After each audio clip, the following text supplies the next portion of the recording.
vous n'êtes plus vraiment ma famille, a dit ma mère en cédant ma place au petit ami de Jennifer pour le voyage au lac Tao. 3 semaines plus tard, j'ai bloqué le crédit de mon père et repris la maison familiale. Je m'appelle Samuel. J'ai 29 ans et je vis dans un petit appartement d'une pièce juste à l'extérieur de la ville de Portland, dans l'Oregon. Je travaille dans le support technique pour une entreprise de logiciels médicaux, en effectuant principalement des tâches depuis chez moi. Ce n'est pas impressionnant, mais cela couvre mes frais et me permet de rester à distance de mes parents, avec qui je pensais avoir enfin réglé les choses. Mais en réalité, je ne faisais qu'éviter les faits. Toute cette situation a commencé il y a moins de 30 jours. À la mi-mars, je dînais chez mes parents, ce que je fais habituellement toutes les quelques semaines, pas par envie, mais par habitude. Ma sœur Jennifer était là aussi. Elle a 28 ans et vit toujours avec notre mère et notre père. Elle est gâtée d'une manière discrète que vous ne remarqueriez pas si vous n'aviez pas grandi à ses côtés pendant 20 ans. Elle ne reçoit pas tout, juste ce qui compte. Alors que nous étions à table, ma mère a commencé à parler d'une escapade qu'ils organisaient, un voyage dans un chalet au lac Tao, en Californie. Un mélange de nature boisée et de luxe. Elle a même apporté un dépliant imprimé pour le montrer. Le programme prévoyait des promenades dans la nature, une déconnexion des téléphones, peut-être de l'équitation, en gros, tout le programme. J'ai mentionné avec désinvolture que je me joindrais à eux. Je n'avais pas pris de vacances depuis une éternité et je pensais qu'un peu de temps partagé serait une bonne chose. Ma mère m'a regardé avec pitié et a commencé à dire que l'argent était limité cette saison. Le chalet ne pouvait accueillir que 4 personnes et, après les taxes, ils étaient à court de liquidités. Elle a dit qu'elle ne voulait pas que je me sente obligé de payer pour moi-même, car elle savait que le loyer était cher pour moi et tout ça. Je n'ai pas discuté. J'ai simplement répondu, très bien, pas de problème. Ce soir-là, j'ai quitté leur maison en me sentant plus vide qu'en colère. Je n'arrêtais pas de me dire, peut-être que j'ai mal compris. Peut-être qu'ils essayaient de m'épargner la dépense. Peut-être qu'ils pensaient me rendre service. 7 jours plus tard, je travaillais tard dans mon appartement vers 21h30 et j'ai fait une courte pause. J'ai ouvert Facebook. Ma mère avait posté une photo, elle, mon père, Jennifer et le petit ami de Jennifer, Richard, debout à un point de vue dans la gorge du fleuve Columbia, les bras l'un autour de l'autre, souriant comme s'ils étaient sur une carte postale. Le texte en dessous disait « Notre famille et notre douce fille avec son nouveau petit ami, réunis ne faisant qu'un ». Je n'arrivais pas à décider ce qui faisait le plus mal, être exclu, ou voir qu'ils avaient amené Richard et appelaient cela notre famille. Richard, qui ne sortait avec Jennifer que depuis 2 mois. Il était nouveau, poli et le genre de personne qui pense vraiment ce qu'il dit quand il déclare « Ravi de vous rencontrer ». Je l'appréciais. Je l'apprécie toujours un peu, d'ailleurs. Et s'ils avaient demandé si cela ne me dérangeait pas qu'ils viennent, j'aurais probablement accepté. Mais ils ne l'ont pas fait. Ils m'ont simplement remplacé. Je n'ai rien dit. Ni à eux, ni à Richard, ni même dans les commentaires. Je suis juste resté assis là et j'ai laissé le sentiment me brûler de l'intérieur. Une semaine après leur retour, c'était un lundi soir. J'avais fini mon repas et je regardais Netflix quand quelqu'un a frappé à ma porte. Je n'attendais personne. J'ai ouvert, et ils étaient tous les 3, maman, papa et Jennifer, dans le couloir. Ils avaient l'air épuisés, les cheveux en désordre, les yeux creux, comme s'ils n'avaient pas dormi depuis des jours. Je ne les ai pas salués. Je suis juste resté là à attendre. Ma mère a commencé à parler tout de suite. Quelque chose à propos de la façon dont les choses ont très mal tourné. Leur véhicule avait été volé et retrouvé sur un parking sans moteur. Papa avait placé une partie de l'argent de sa retraite, de l'argent qu'il avait lui-même emprunté, dans une idée d'entreprise avec un vieil ami, et il s'est avéré que c'était une fausse affaire. Jennifer avait essayé d'aider en utilisant sa carte, mais elle l'avait épuisée et paniquait maintenant. Il demandait de l'aide juste pour un petit moment à un endroit où rester, peut-être un peu d'argent en attendant de trouver une solution. Je leur ai dit non, non, ferme. Pas parce que je n'avais pas de place, pas parce que je manquais de fonds, mais parce qu'ils avaient déjà clairement fait comprendre à quel point j'importais peu. Ils m'ont regardé comme si je les avais jetés dehors par temps glacial. Puis ils sont partis sans dire un mot de plus. Je n'ai pas eu de nouvelles pendant quelques jours. Puis tout a commencé à s'effondrer d'une manière que je n'attendais pas. 2 jours après les avoir refusés, rien. Pas de sonnerie de téléphone, pas de message, pas de mais. C'était calme, étrange. Ma mère, qui ne s'arrête jamais d'habitude avec ses nouvelles ou ses conversations familiales culpabilisantes, était soudainement silencieuse. Jennifer ne partageait même plus rien sur les réseaux sociaux. Rien que ça, c'était bizarre. Ses publications habituelles photos de brunch, gros plans sur son chien, vue du ciel flou avaient toutes disparu. Pour être honnête, pendant un moment, j'ai pensé qu'ils avaient peut-être honte. Peut-être que c'était enfin le moment de vérité. Peut-être que nous allions tous nous calmer et parler comme des adultes normaux. Mais je leur ai encore trop fait confiance. Le vendredi matin, j'ai reçu un message de Richard. C'était bref. Il a juste écrit « On peut se parler ?» J'ai répondu « Oui, ça va ». Ce soir-là, il est arrivé chez moi. Il semblait épuisé, comme s'il portait un stress auquel il n'était pas préparé. Il s'est assis et n'a même pas bu le verre que je lui ai offert. Puis il a lâché la nouvelle. Il a admis qu'il n'avait aucune idée que je n'avais pas été invité au voyage. Il pensait que j'étais débordé par le travail ou dans l'incapacité de venir. Il a dit que son estomac s'était noué quand il avait vu ma réaction à la photo Facebook. Il ne voulait pas y aller au départ, mais Jennifer l'a poussé. Ensuite, il a dit qu'il avait fini, non seulement avec cette conversation, mais avec toute la relation. Ils logeaient chez eux depuis que je les avais éconduits. Ils l'ont aspiré dans leur désastre. Ils l'ont forcé à utiliser son argent personnel pour payer les courses et lui ont dit que ce ne serait que pour un petit moment. Ma mère l'a coincé la veille au soir et lui a demandé où les choses allaient avec Jennifer. Puis elle a parlé d'avoir des enfants et du mariage. Elle a même sorti des photos de bébés de Jennifer, essayant de rendre l'idée plus attrayante. Il était perturbé. Il m'a dit qu'il ne sortait pas avec elle depuis assez longtemps pour rencontrer sa famille élargie, encore moins pour parler d'avoir des enfants. Il a dit que tout cela ressemblait à une secte. Alors, il a rompu. Il a fait ses bagages et est parti ce matin-là. C'est là que tout a commencé à basculer. Le dimanche matin, j'ai reçu un appel d'un numéro que je ne connaissais pas. J'ai ignoré l'appel. Quand j'ai écouté la messagerie vocale, j'ai entendu la voix de mon père. C'était la première fois qu'il me contactait directement depuis qu'il s'était tenu devant mon appartement. Son ton était glacial. Il n'y avait aucun regret, aucune explication, juste « tu as choisi ton camp. On continuera sans toi ». Au début, je n'ai pas pris cela au sérieux. Mais lundi, je suis sorti avec mes clés de voiture pour aller au magasin et je suis resté figé sur place. Sur mon pare-brise, un liquide noir épais qui ressemblait à de l'huile de moteur ou de la peinture noire était étalé, et les mots suivants étaient écrits en grosses lettres, « La famille ne tourne jamais le dos ». Pas de lettres, personne dans les parages, pas d'explication. J'ai déposé une plainte. La police a dit avoir vérifié les caméras à proximité. Je m'attendais déjà à ce que cela n'aboutisse à rien. Le même jour, ma banque m'a informé d'une activité de connexion inhabituelle. Quelqu'un avait essayé d'accéder à mon compte depuis la ville natale de mon père. Peut-être que ce n'était pas lié. Peut-être que si. Je n'ai pas contacté. Je n'ai pas discuté. J'ai commencé à me préparer. S'ils cherchaient le drame, je répondrais, mais à ma manière, ils ne sauraient pas ce qui les attendait.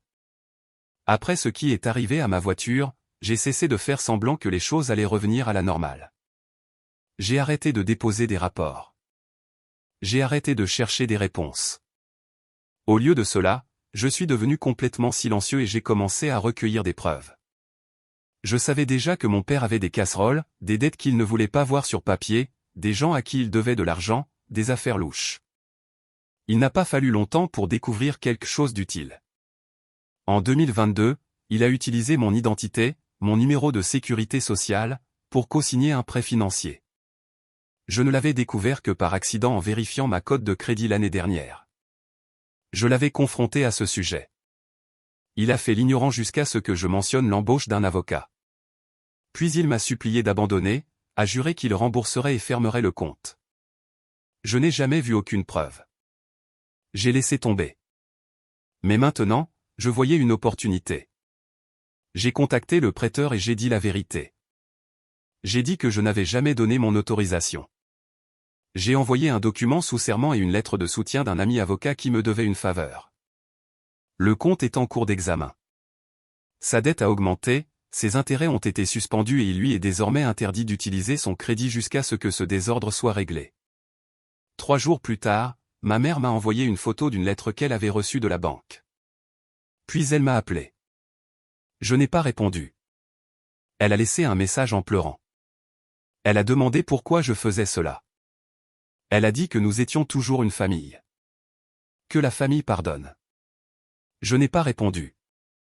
Ce soir-là, Jennifer a posté une story sur son Instagram, un fond noir avec du texte blanc, la trahison la plus profonde vient de ceux sur qui vous comptez. Je n'ai pas ri parce que c'était drôle. J'ai ri parce que cela semblait si désespéré. Le lendemain, je suis allé rendre visite à quelqu'un à qui je n'avais pas parlé depuis plus d'1 an, mon grand-père, le père de mon père. Il vit dans une petite ville à environ 40 minutes de route de chez moi. Je l'avais toujours admiré. Il ne ressemblait en rien à mon père. D'un tempérament calme, observateur, avec un ton sec qui mettait souvent les gens mal à l'aise. Il parlait rarement, mais quand il le faisait, tout le monde écoutait. Quand je suis arrivé chez lui, il a déverrouillé l'entrée, a regardé pendant quelques instants et a marmonné, ça t'a pris du temps. Nous nous sommes détendus dehors. J'ai tout expliqué non seulement ce qu'ils avaient fait récemment, mais ce qui se passait depuis longtemps. Comment tout était toujours centré sur eux et Jennifer. Comment je n'étais contacté que lorsque le désastre frappait. Il est resté silencieux, écoutant sans interrompre. Quand j'ai mentionné la vitre vandalisée, la fraude financière et le retour avec une fausse sympathie après des années de tromperie, il s'est penché en arrière et a laissé échapper un rire sec. Puis il a dit quelque chose qui m'est resté en tête, les hommes comme ton père ne tiendraient pas 1 minute en 45. Trop bruyant, aucune dignité, le genre a jeté quelqu'un sous un bus pour protéger sa veste. Je ne savais même pas quoi dire. Puis il a continué, laisse-les revenir en rampant, mais ne les laisse jamais oublier qu'ils sont couverts de crasse. Il a offert son soutien, sa propre version. Il m'a dit qu'il avait encore quelques alliés qui pouvaient faire jouer des relations si nécessaires. Je lui ai dit pas encore, même si je n'ai pas totalement refusé. Le lendemain, j'ai reçu un nouveau message de ma mère. Celui-ci semblait différent. Elle a dit qu'il voulait me voir pour discuter, régler les choses. Elle a promis que nous ne serions que 3, elle, papa et moi. Il n'avait aucune idée que j'avais préparé autre chose pour cet après-midi, et certainement pas l'idée que quelqu'un d'inattendu serait également présent. Nous avons convenu de nous rencontrer dans un restaurant calme en bord de route. Pas trop bondé, mais pas assez privé pour qu'il puisse me piéger non plus. J'ai choisi la dernière cabine dans le coin. J'étais déjà assis là quand ils sont entrés, maman, papa et Jennifer. Pas de Richard.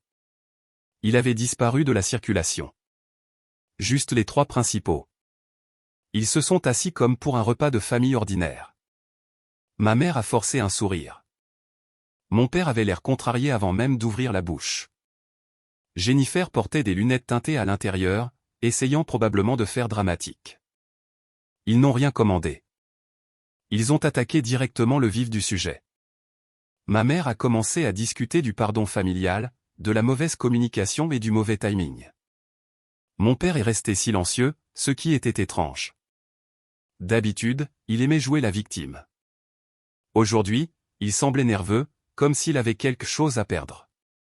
C'était inhabituel. Ils ont proposé de tout oublier si j'arrêtais d'empirer les choses.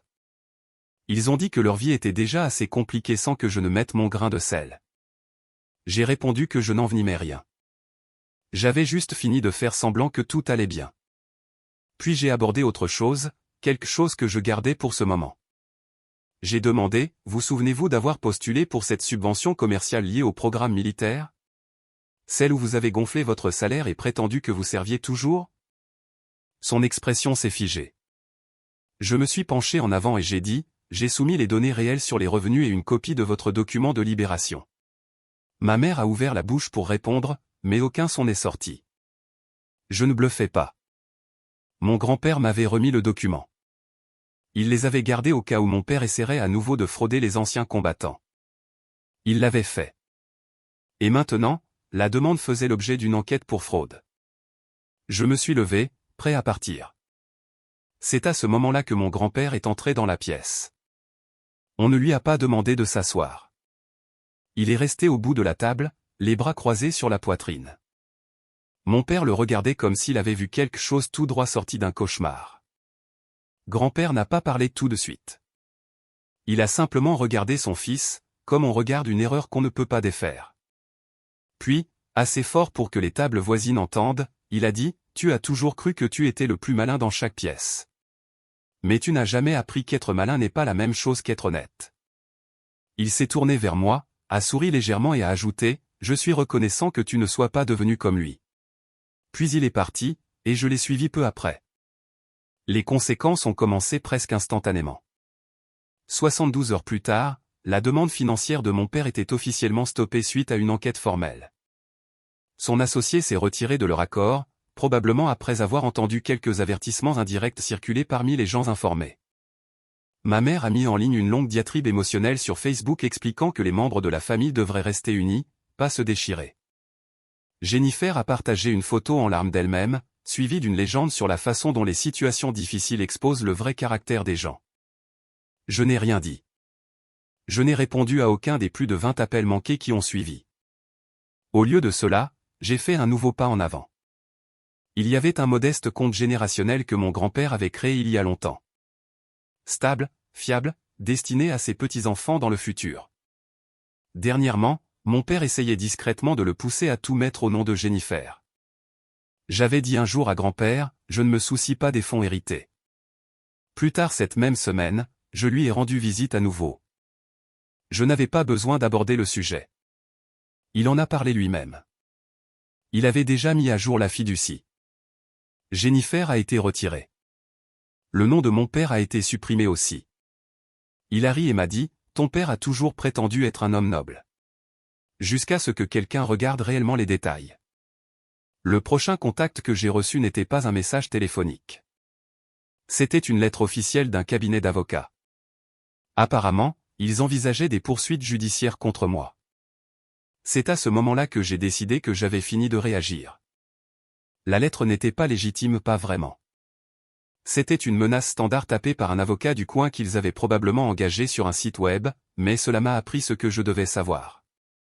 Ils étaient prêts à franchir des limites, espérant pouvoir m'effrayer pour me faire taire. Ce qu'ils n'avaient pas prévu, c'est que je m'étais déjà préparé tranquillement, soigneusement. J'avais deux missions, exposer complètement leurs mensonges et m'assurer qu'ils ne pourraient pas se reconstruire après les retombées. La première phase a été l'exposition.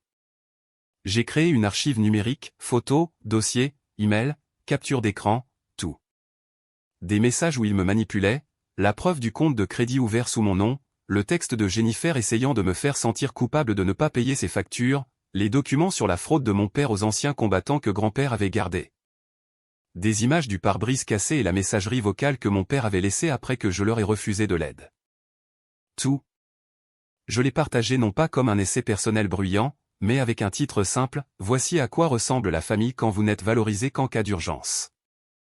Je l'ai posté sur un site de voisinage partagé principalement fréquenté par des ménages soudés à revenus moyens qui adorent faire circuler les potins locaux.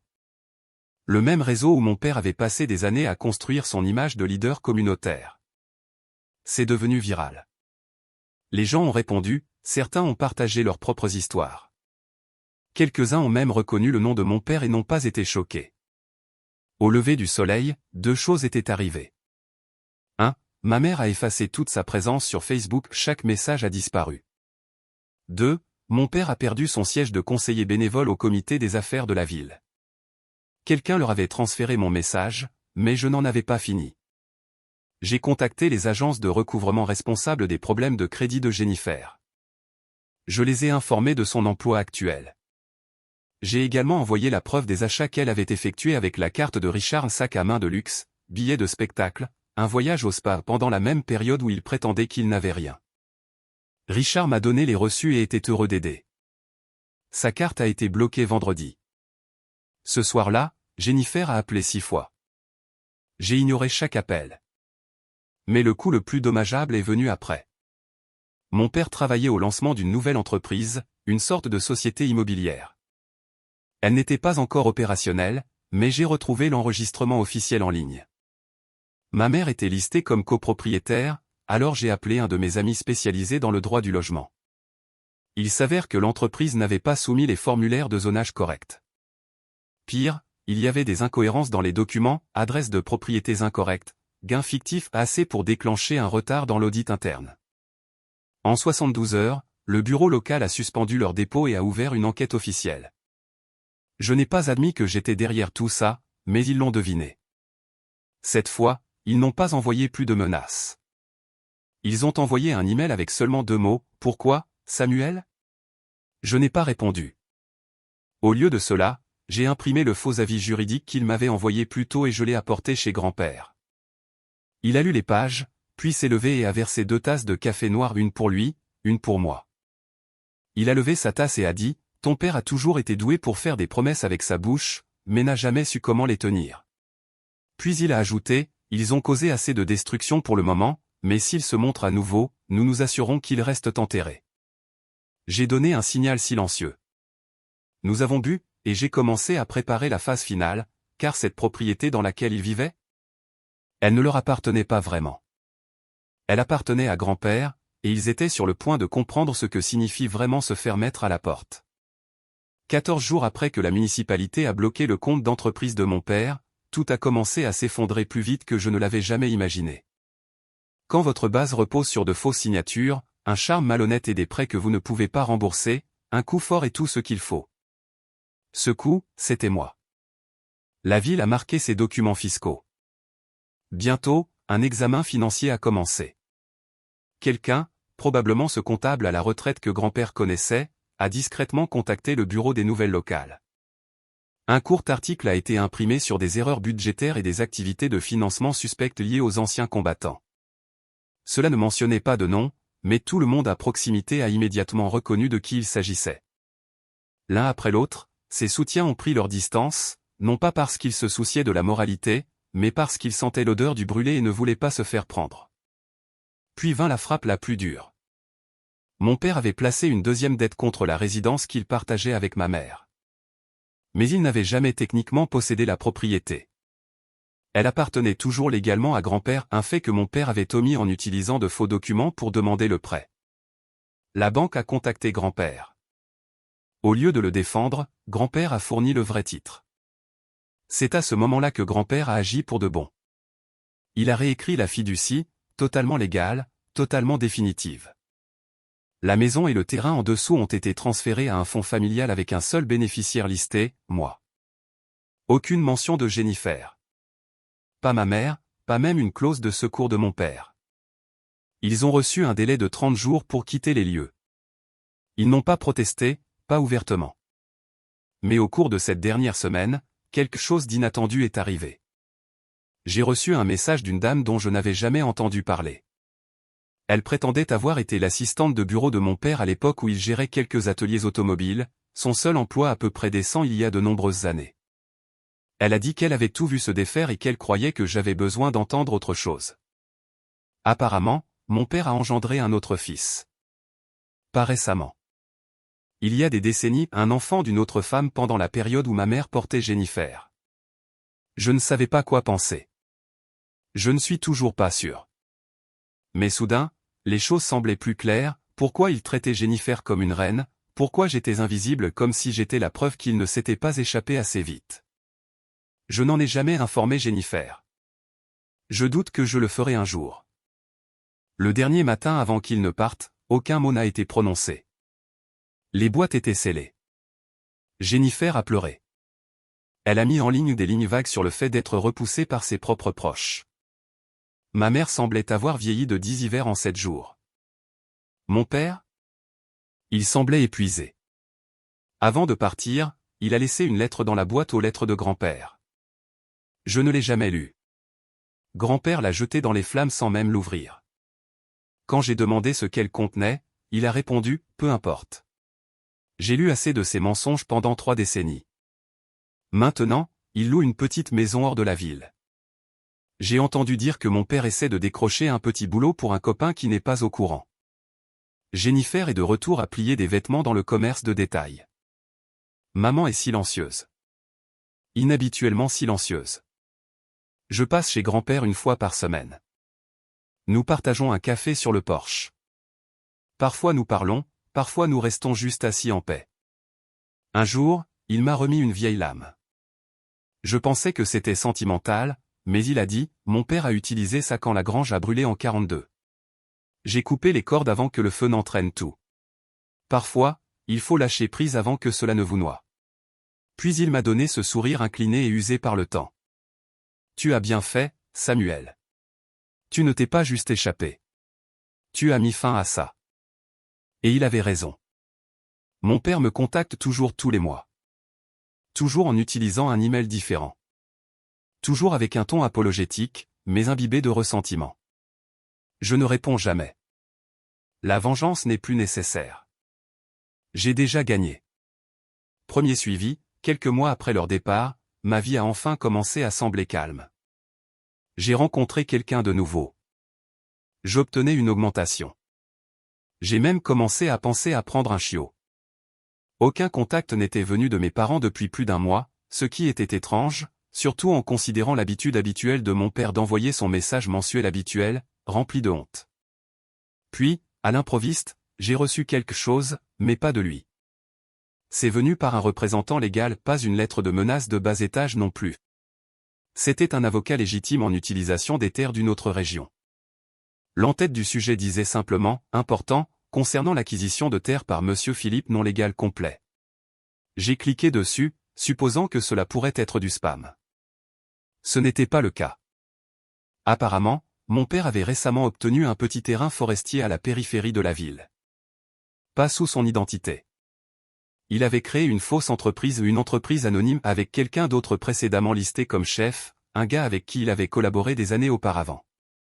L'endroit était vide, juste de l'herbe, des bois, pas de conduite d'égout, pas d'électricité, pas d'autorisation de construction légale. Mais voici le rebondissement, il avait soumis des plans architecturaux pour construire un chalet de type survie, totalement indépendant, sans adresse publique attachée. Le dossier avait été enterré dans plusieurs documents non liés. L'avocat n'a pas réalisé qui j'étais au début.